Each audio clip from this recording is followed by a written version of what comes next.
Hello there, and welcome back to the Disconnected. I'm here with Logan and Sam, and they are from Error 4444. First off, is that how you guys actually say it out loud, or is there an easier way to say it?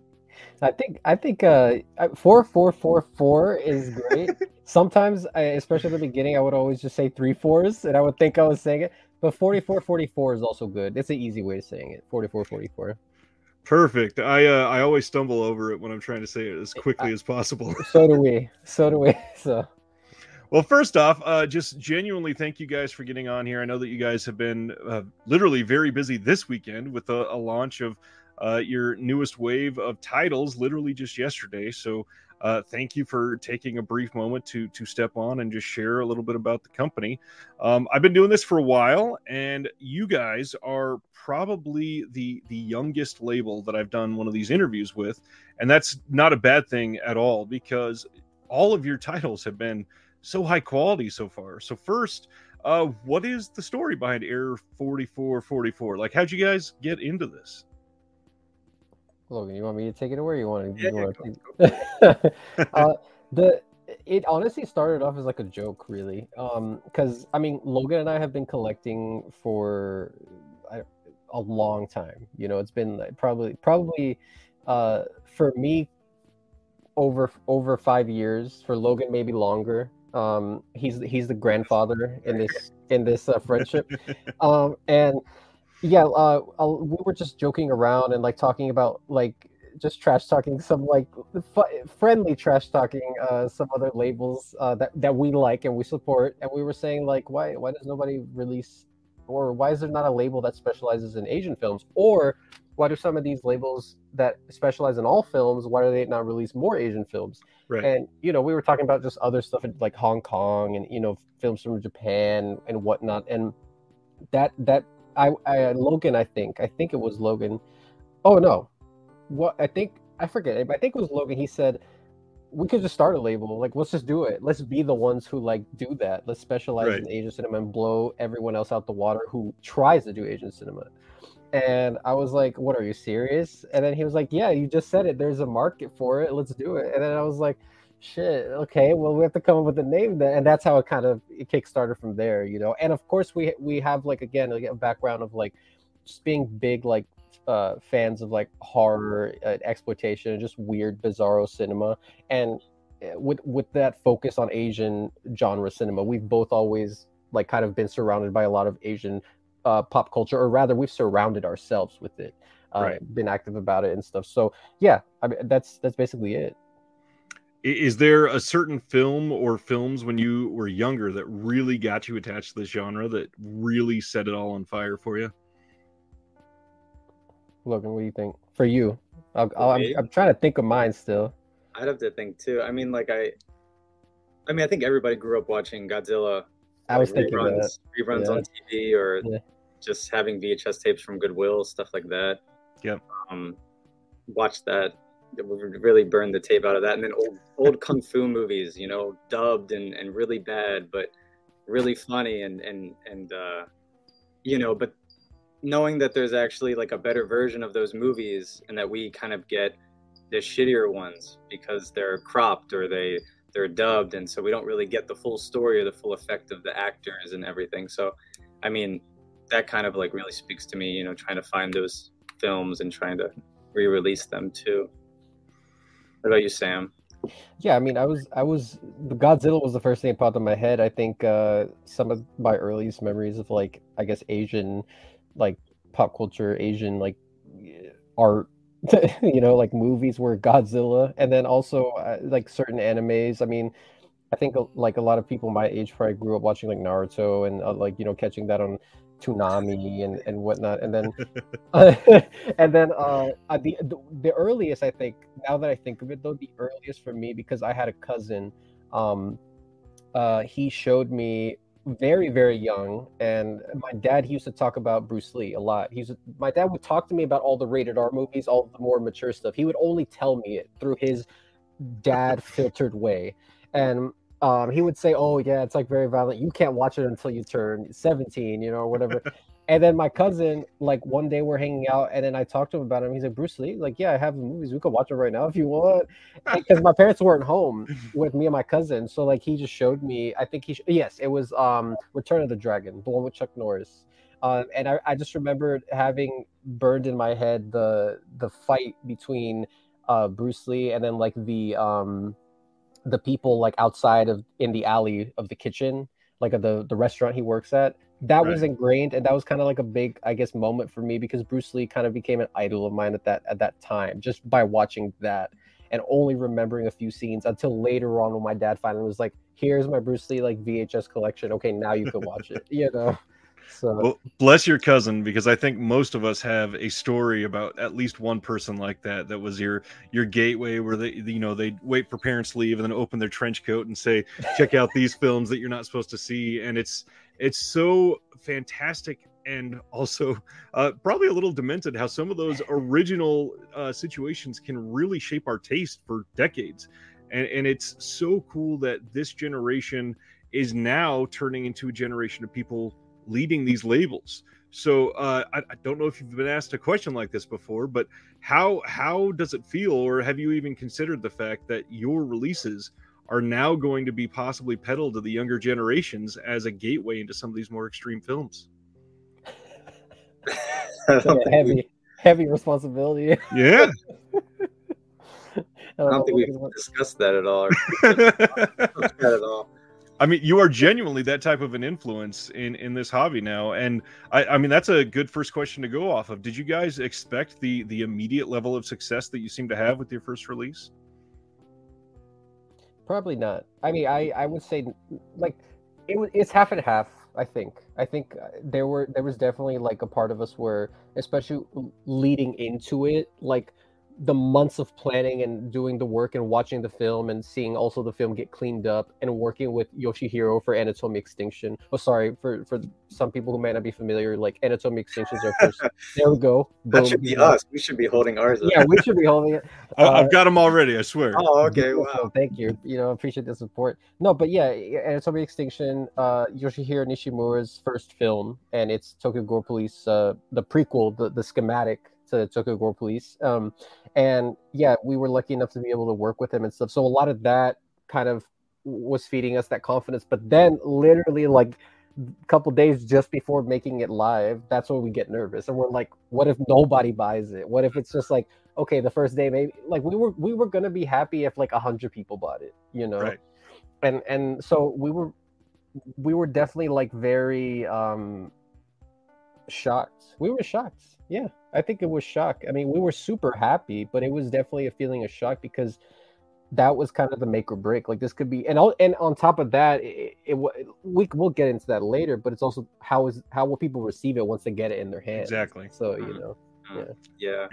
Looking back on when you released, I think one of the hardest parts of the story is going to be the fact that all of this happened during a global pandemic. So overall, how did that affect you guys? Because I'm sure it had to have been a major thing. And obviously the first release was delayed slightly. So I think the global pandemic, it affected us in different ways. I mean, I think on the one hand, it kind of pushed us to start the label and to really kind of pursue this like full-fledged. But then on the other hand, like when it came to delivery time, like when we got the materials in hand, or before that, prior to that, I think it also affected us in a negative way because we had like delays and stuff because of the global pandemic and shortages of different materials and things. So I think it kind of hit us both ways, gave us a hug and then smacked us in the face. Yeah. I'm sure for people listening, when they hear that you were just collectors and joking around, kind of formed a label on accident, they are going to want to find out, like, were you just born with the silver spoon in your hand, or how did this happen? Did you happen to have tons of friends in the industry, or how did you get to that next step after making that discovery that you really wanted to do it together? Definitely. I mean, a lot of it is the first release. It's literally us digging into our pockets, like digging like everything we have, savings. This is also people have to take into consideration. This is also us coming out of grad school. Yeah, we met in grad school together. Yeah, nice. That's how we met, and like we're this is both pursuing filmmaking degrees. Yes, That's so, fantastic. So going to film school, not even like technically, if you want to be technical about it, we didn't even complete it fully. It was very weird because Yeah. yes, we got our diplomas and everything, but literally we had to shift from in person to online, like Right. at the very last like quarter practically.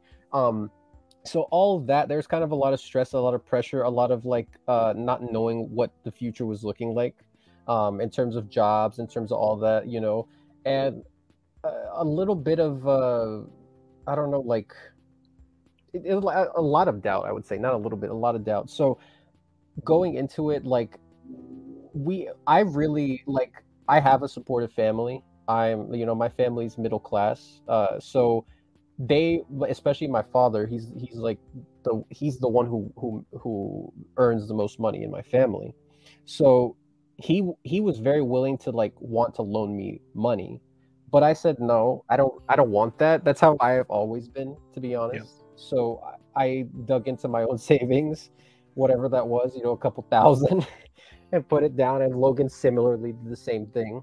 Yeah, we're not rich at all. We're not rich at all. So you know that, so that's really just from our bootstraps, you know. Yeah.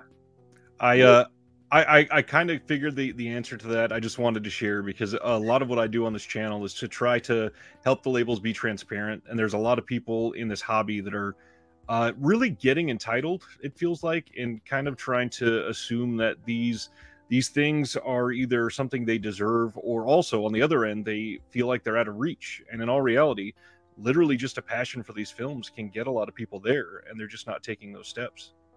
It's For sure. It's true, yeah. Yeah, I guess anyone could really do it if they had the passion and they worked really hard and put a lot of effort into it. And we're not worried about not making money for a while, you know, like focusing more on the titles, releasing films, acquiring more films, making sure they look nice, you know, stuff like that, but not being scared to not really bank anything for a good while. Right. So, yeah. Anything major, you know. Yeah. So Acquiring those films is a good lead off to the next thing. What was the reason to make Anatomia your first release that you were going for?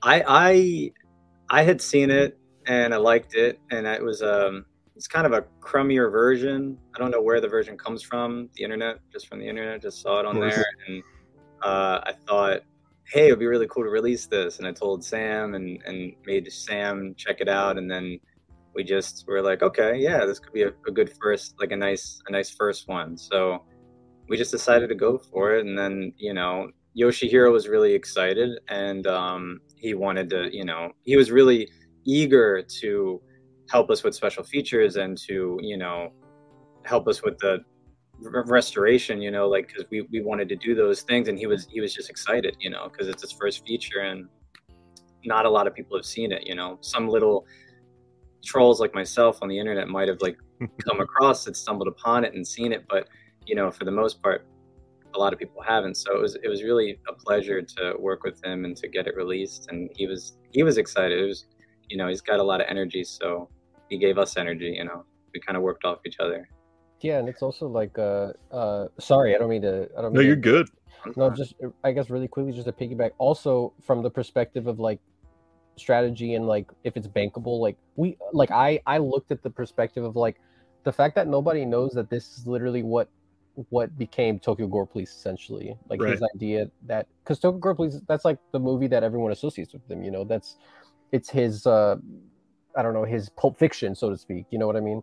So that is like another big reason I was like, I think this is good, and we loved the film when we watched it. Like when I didn't know about Anatomy Extinction. I was a big fan of Yoshihiro already from Tokyo Gore Police, but I didn't know anything about Anatomy Extinction. So when Logan pulled that up and watched it, and then we talked about it, I was like, I think this is a good idea. I think the coolest part about that is when you equate the two, you can see a lot of what would become the future of that filmmaker in this film. So I think it's a really nice first step. and likewise kind of shows what would be the future of the label, because once you lead from that, you guys dove into something that people had seemingly been clamoring for quite some time for a couple of these titles.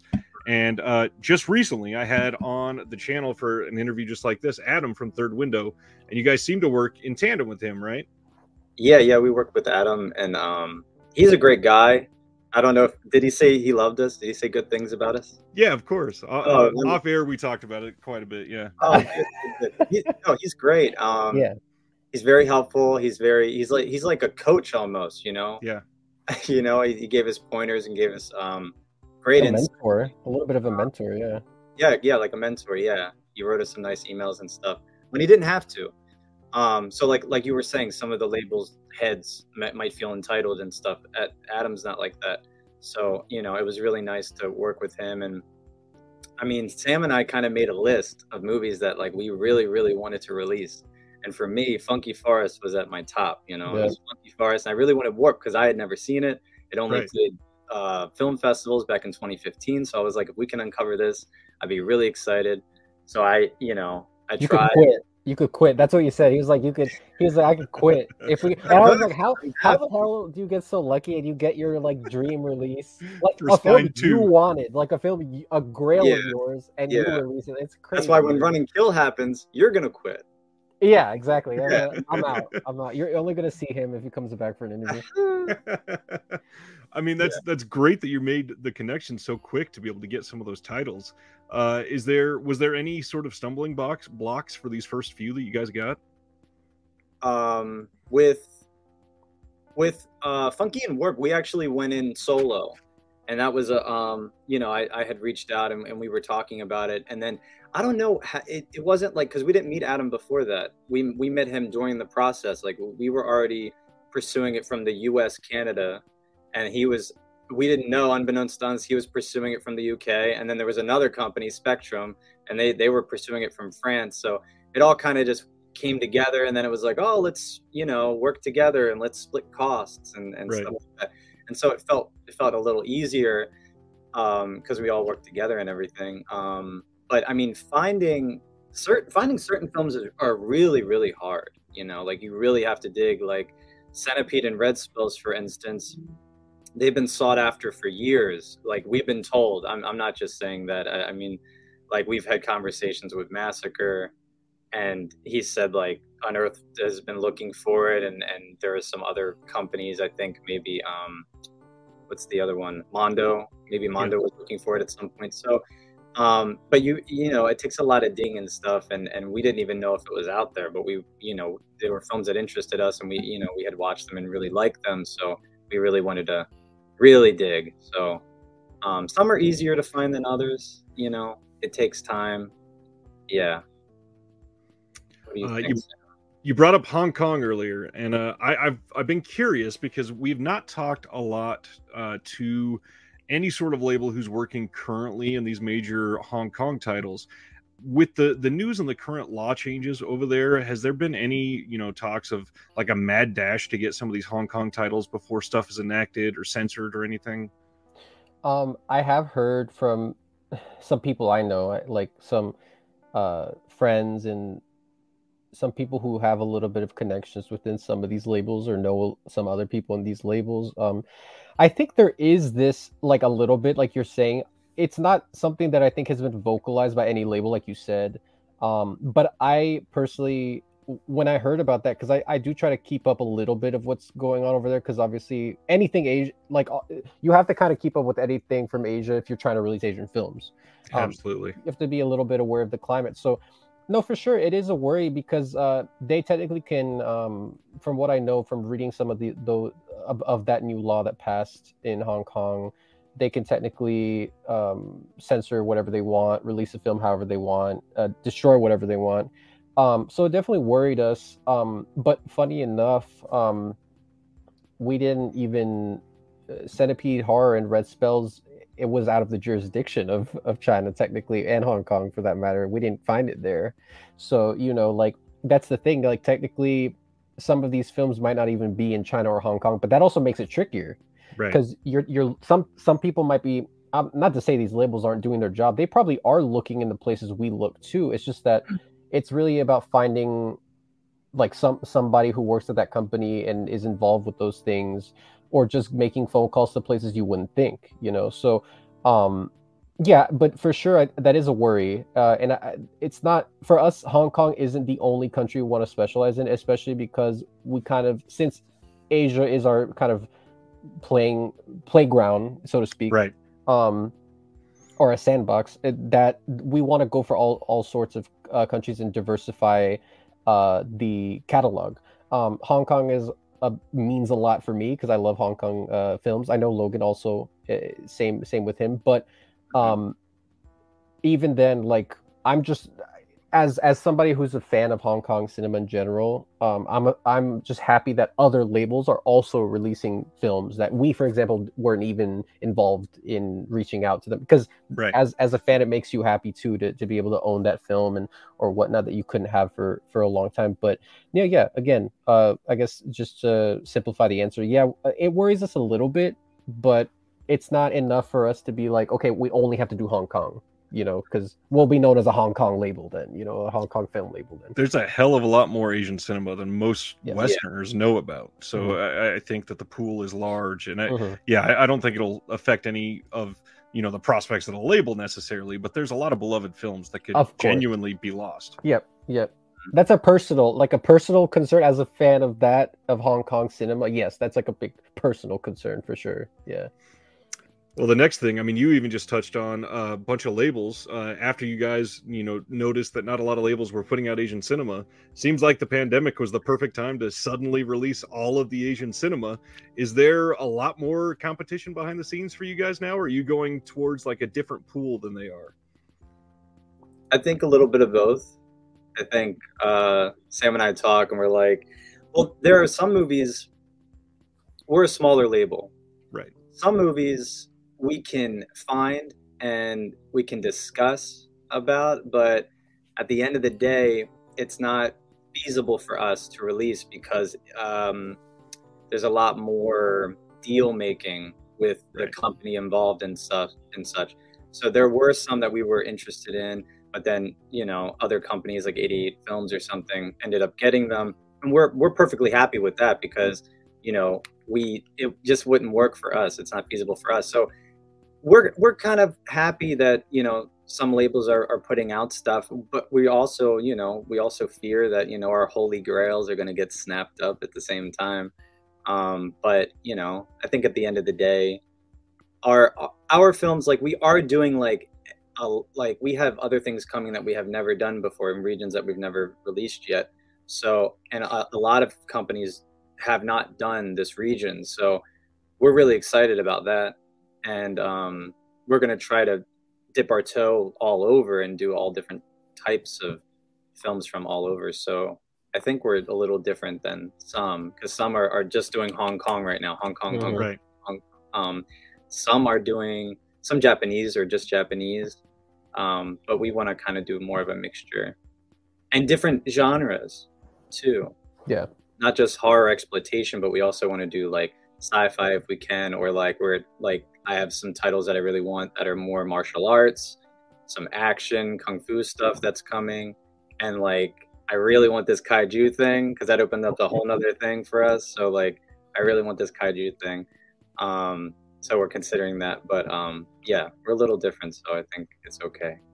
It's exciting. And not to mention, I mean, you bring in more fans that way. You get more people interested in the label by not putting yourself in one tiny little pocket, which is always important for the future of your success as well. And speaking of success, I mean, this one seemed to sell just as quick, if not quicker than the first title.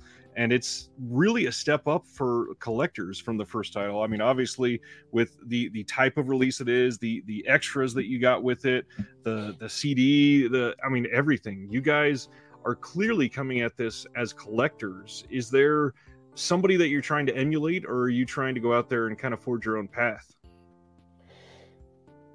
I guess I'll just quickly kind of speak to the part of your question about the collectors and kind of this label, one of the big parts of it, and we kind of always remind ourselves and ground ourselves, is that it's by collectors for collectors. You know, it's kind of like that's kind of our motto. Like whatever Logan and I are like thinking of what type of, you know, packaging options, what type of artwork, and how we even the collaborators, like our collaborators, like artists or people contributing even essays or features, you know, like we try to push people like in a good way, you know, we try to like push them to make like some of their best work, you know, and like because we also know like from a commercials and like strategic standpoint, like nice artwork is gonna sell movies, you know, like even if for us though, like these movies that we're trying to find the quality movies,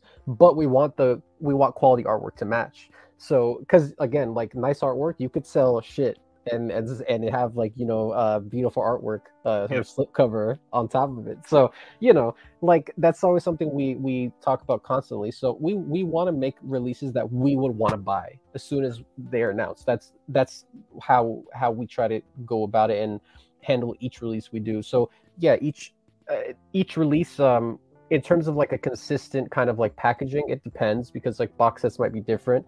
Maybe people will see that our materials get better. Maybe, like, I'm not going to say they're going to get super deluxe anytime soon, but they could get better. Maybe the slip covers will get better, you know. So it depends. We're always talking to new people, talking to new companies, you know.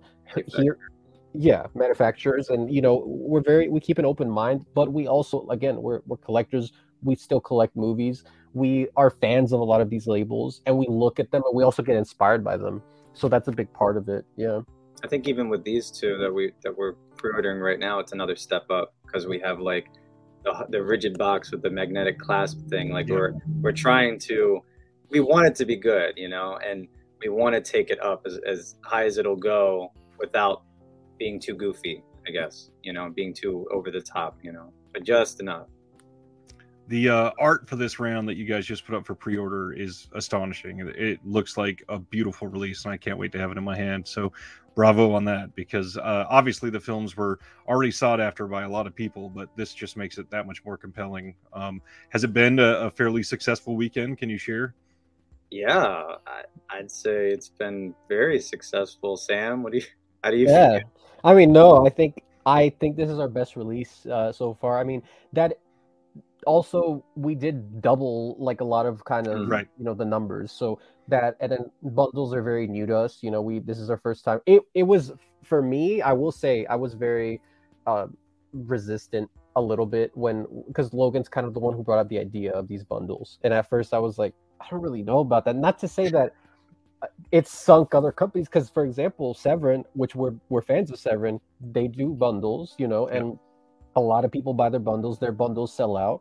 So, you know, we kind of I guess took a little bit of a page out of their book, and we got inspired, and that's once like Logan kind of convinced me about the bundles, that we try to like come up with, okay, how do we make every bundle kind of worth it for people? Because also that's a part of it for me. I'm like, sometimes if I look at some of the bundles, not to say that Severins are bad, it's just me, I'm the type of collector where it's like, you really got to sell me on like the bundles. Like, and for example, like I've never bought any of like the highest bundles from Severin, and that's not to say that, because I mean they sell out. Maybe even if I tried, they'd probably still sell out. But like, so they do well. But it's more like, for me, it needs to be something that's like, it has to be like, okay, I need that, and that's kind of one of the reasons. I think we went ahead and did the bundles to kind of, one, in some sense, to give us that challenge and to experiment, and it worked. I mean, it's doing well, and again, I think it is it is right now our fastest selling release, and the numbers have been crazy. Like, yeah, we're continuing to get surprised. Yeah. I do a live show every single Thursday night to talk about announcements from that previous week, and talk about what's coming the next week. And of course, you guys were the following day on this last Thursday, and the comments were just on fire about everybody excited about them. I also have a Patreon on the channel, and with that, I have a Discord where we all discuss, and we literally had a countdown, and almost every single person in our Discord was there right at launch, and pretty much everybody bought one. So this has been a very busy wave, I can tell. So just kudos again, because it looks beautiful. Thank you for that, and thank you.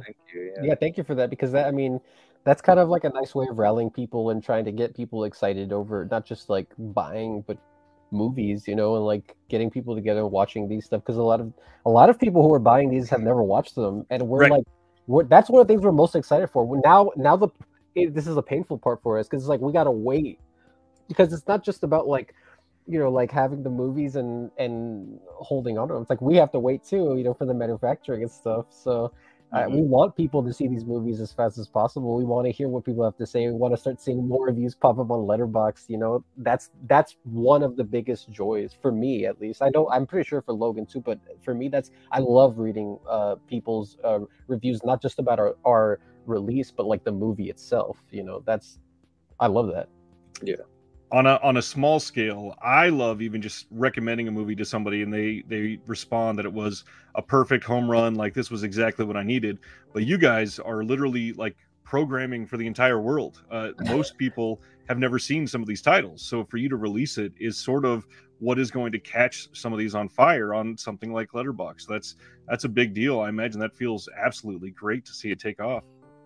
Yeah, that's another thing that kind of separates us from other labels, because we do try to go for films that are lesser seen, lesser known, Right. But if it's like amazing, or if it's really good and people haven't seen it, like we're like, oh, we'd really like to showcase this. How can we showcase this? And yeah, we just want to do the best we can. I think like my background, like I was always interested in film festivals, programming for film festivals. So this kind of like utilizes that a little bit, so we can like kind of hone in. It's a much longer, and it's one movie, and you're putting all into the one movie, but Right. You get the same kind of like excitement, and then the Christmas Day morning when, everybody gets to order it, or when everybody receives it and we start reposting on Instagram, and everybody's like watching tonight, and excited. It's like a communal thing, we're all together, so it feels really good. So for anybody that hasn't been excited enough to dive into these two new titles, can one of you sell Centipede Horror on why this is something that collectors might love if they've never seen it? You wrote the synopsis, Sam. Jesus. I edited it, but you wrote the synopsis, baby. I think Centipede Horror is quintessential Hong Kong celluloid insanity. I think that if you want the definition of the probably one of the holy trinity of like gross out films, I think Centipede Horror has to be there. I think that anyone who likes kind of supernatural like black magic horror has to be there for this movie. I think again, like just horror fans in general will get a kick out of this. I even think there are some fans of like Italian cinema, like Italian zombie cinema, maybe even Lucio Fulci, a lot of that rotting imagery, nastiness, like faces, like boils, bugs everywhere, maggots everywhere, with centipedes. So I think you have to see it. It's like one of those movies you have to see to believe. It's an experience. And again, fans of horror, like they're gonna feel at home, and I think it'll be a newfound favorite for many people, and a good taste of for those who haven't yet completely gone through the door of like Hong Kong horror or exploitation cinema. This is gonna be, I think, a gateway for a lot of people. So yeah. Nice. I think also there's a famous quote from Tom Savini, and he said at the time like it was the grossest film he's ever seen or something like that. So I think that also sums it up a little bit for fans. It's a hell of a pull quote. What about Red Spell? Red Spell is great.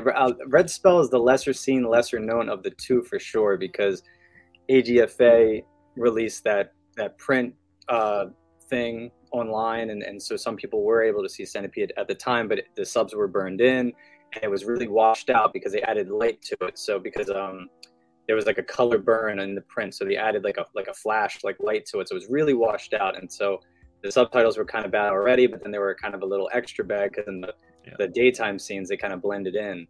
But Red Spells, a lot of people don't know, but it is really, really good. It's really fun. It's insane. It also has like a bug centric kind of villain like of the film, but it's also just, it tries a little bit of everything, there's there's some possession stuff. There's like death by film reel or film stock and like trees and leaves, and there's just all kinds of stuff. It's pretty fun. Yeah, I don't know. I'm not good at it. No, that was good. That was good. I know I'm excited for it. You both have mentioned that you are already going to be releasing pretty much what was your Grail. Is there now a new Grail title for each of you? Oh, a new one, huh? That was rough. Question, yeah. Yeah, that one is rough. I mean, I think there definitely is. I can't think of something off the top. I mean, for me, it's definitely like it has to be from Hong Kong for me. It has to be. For me, it would probably be either there's a Anthony Wong Category 3 movie that is obviously not Untold Story, and it's not Ebola Syndrome. But I personally think it's the third. It should be the third one. Not a lot of people know about it. It should be like if the Holy Trinity of Anthony Wong's like just disgusting, nasty psychopath performances, I think the third one should be Love to Kill, which came out in the 90s as well. It came out, if I'm not mistaken, following on the heels of Untold Story. So he's like, it's almost like he stumbled off the set of Untold Story and he's like, okay, what do I do? Like, who do I kill? Like, it's kind of like, that's literally how he's acting in Love to Kill. So I think people who love Ebola Syndrome and Untold Story will also love to Kill. That's a big grail of mine. But I mean, right now I can't say anything about that because unfortunately there's nothing to say. But that's a grail of mine for sure. Yeah. I don't know, Logan, what about you? I have a whole list on Letterboxd. There like our dream releases, and I add them in, like I'm like, this one, and we've hit up a bunch of these we've hit up, and we were able to find some, and we're still working on some, which is cool. Wow. I don't know. I mean, like, I'm really excited about some that we're like working on right now, that we're pursuing right now, that we have. But I don't have any, like, I don't have a title in my head that I'm like, this one is the new Grail. But it's kind of like some of the ones we're working on now is kind of a Grail. And we were talking earlier today about interviewing an actress and how she's in the U.S. and how we're thinking about traveling and meeting her and interviewing her, and how that's another new kind of thing for us. So we'd be really excited to do that. So that's kind of like, that's my Grail right now. I think meeting her will be a Grail, and I think it'll be a Grail for Sam too. I know he's excited if it does come to fruition. So that's really cool, actually. Yeah. I hope it works out. The other major difference so far is with Centipede Horror and Red Spell. You guys are putting out an animal cruelty-free version. Is there a reason you made that choice, or did something call for that? I'm glad you brought that up, because I wanted to bring that up a little bit. No, yeah, I mean, we kind of took a page out of Grindhouse releasing, and I love Cannibal Holocaust, and I love Cannibal Ferox. I love a lot of Italian horror films, and something that I thought was really neat was that even though I'm also the type of viewer to view the original version of the film, Cannibal Holocaust, even on repeat viewings, for example, is still a film you have to be mentally prepared to watch each time you watch it. So, and I've seen it multiple times, so it's like I still have to be in a mind state to watch it. So it's nice to have that option, because if I don't feel like having these animals killed in front of me, like I don't have to. I can watch a different version of it. So that was something we thought of, because Red Spell in particular, out of these two, has a lot. Unfortunately, it's regrettable, and that's also. But it's good to address it, because people have to realize the time this is coming from, the 80s. And in Cannibal Holocaust was fucking, oh my gosh, this is horrible. I'm forgetting. It's 80s as well, right? Or 70s? Sorry, it might be late 70s. It might be late 70s. I can't believe I'm forgetting. It's been ages since I've watched Cannibal Holocaust. But with exploitation cinema and grindhouse cinema starting like around like the late 60s and moving into the 80s, that was a way to put butts in seats. Unfortunately, with exploitation cinema, it was like animal cruelty was a cheap shock tactic. So Yeah, that's like It was that's it like was 1980, by the way. I just checked. there we go. So Okay, right 80. on the cusp. Yes. So yeah, so that was a part of it, and there's a lot of people who are, I mean, sensitive to that, understandably so. Right. So we felt the need to do that as just an extra feature, an extra option. So yeah. Yeah, we're not trying to like change the films. We're just trying to alter or like offer an alternate cut for those who don't necessarily want to see an animal get murdered in front of them and hear the squeals or whatever it is, So and for these films, my opinion, the animal violence, they don't really change the plot or anything like that. They're kind of just in there just for shock value or Yeah. whatever. So I mean, if you want to watch it with, you can. If you don't want to watch it with that, you don't have to. So that's all it is. We're just trying to give the best viewing experience for everyone, and like give people like no excuse to watch these films. We want to be able to share them with you no matter what.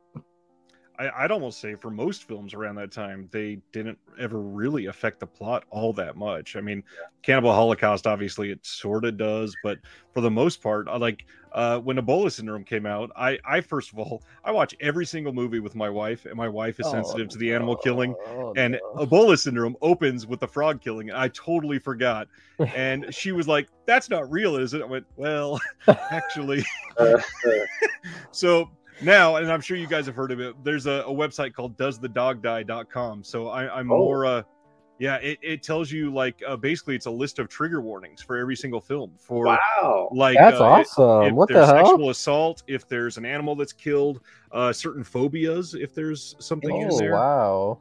So I check that out for my wife before every single film now and just say, hey, this might be in here, just a warning. And if she's not feeling it that night, I choose something else. That's awesome. That's awesome. I mean, because the old-fashioned way feels like you go to IMDb and then there's like the parental, you know what I mean. You get into lots. Sometimes I'd read them for fun, and I've seen the movie. I'm like, let me see how they wrote it, like in detail. Some of these, I mean, I've got a 5-year-old, well, an almost 6-year-old and a 7-year-old, and some of these movies, like Little Monsters, I'll look up something to show them, and I'm like, well, this doesn't sound too bad. And then I watch them, like, well, maybe that was a little rougher than I remember. So it is nice to have a website like that you can go to. Yeah. Let's see. I mean, this release has been huge for you guys, and you've announced a couple other things coming soon. Do you happen to have a timeline on the next wave, maybe? I know you're in the middle of this one, so that's a little intimidating, probably. But well, Sam and I have been just discussing it. We'd like to get 2 more out before the end of the year. We'd like to get 2 more out before just the end of December. That would be great.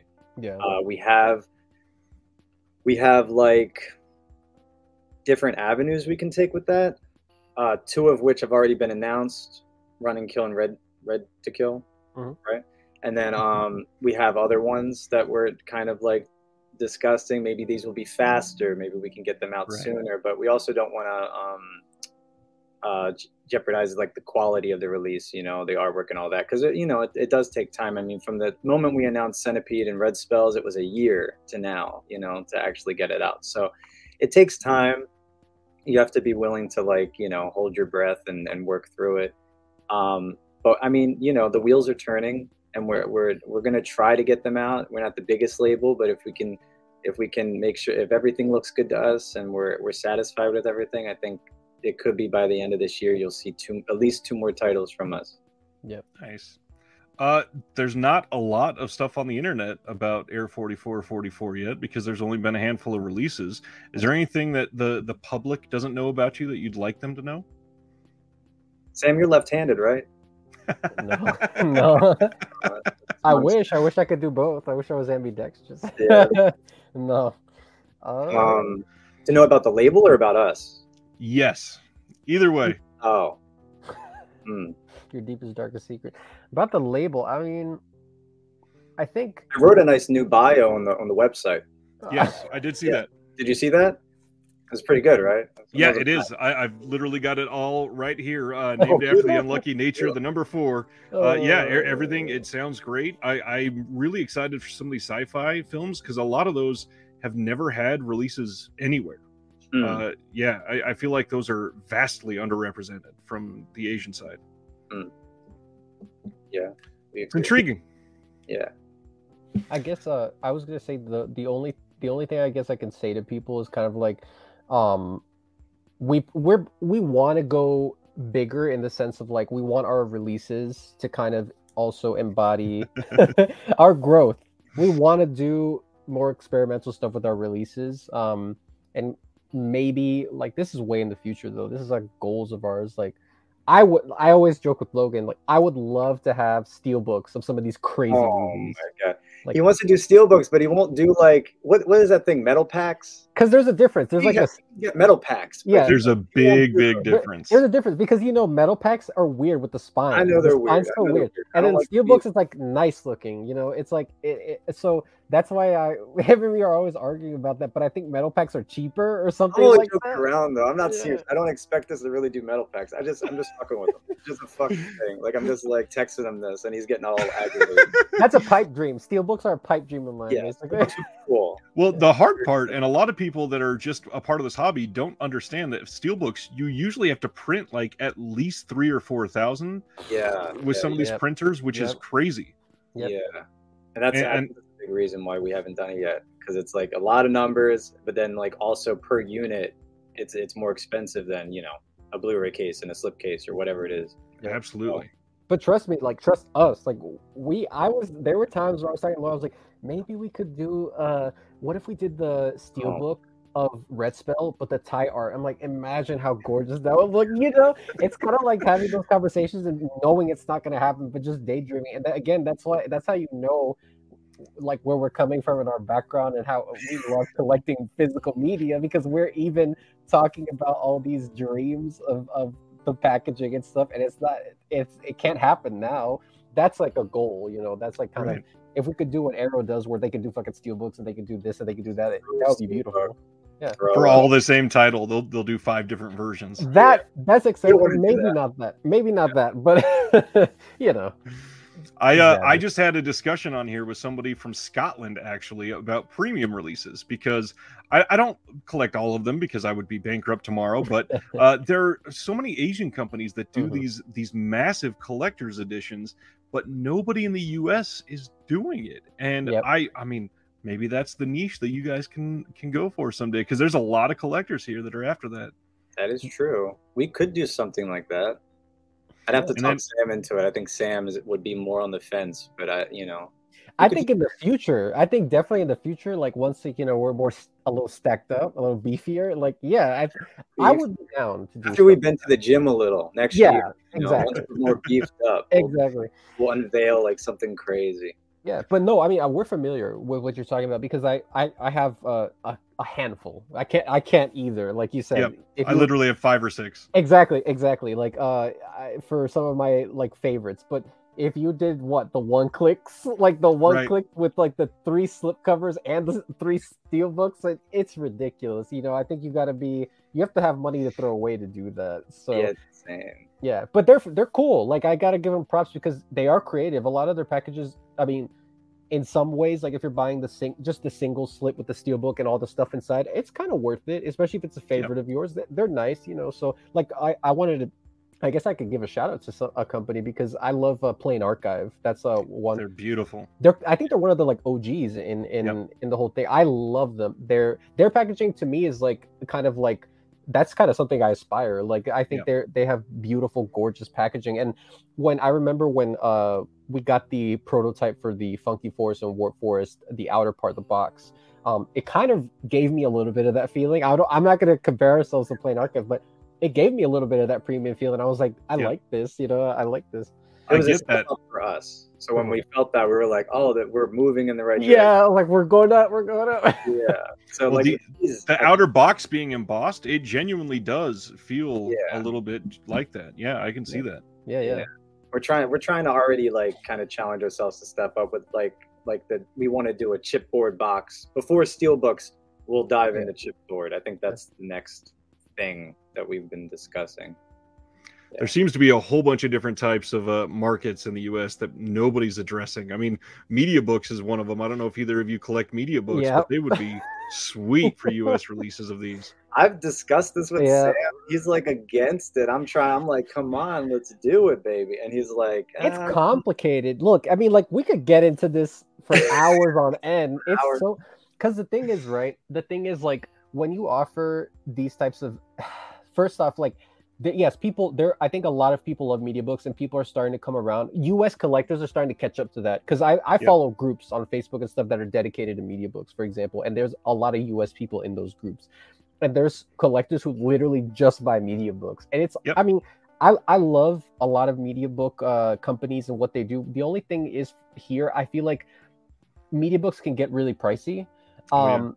You know, and not, I don't think everyone is yet sold on like how it looks. I think like once you look at them enough, once you buy a couple and you start seeing like what the appeal is, okay, you get hooked. But it's, I feel like personally, it's not yet at a place where it's like everyone's owning media books. I think there's a lot of collectors who I don't think own a single media book, you know. So that's just my thought, you know.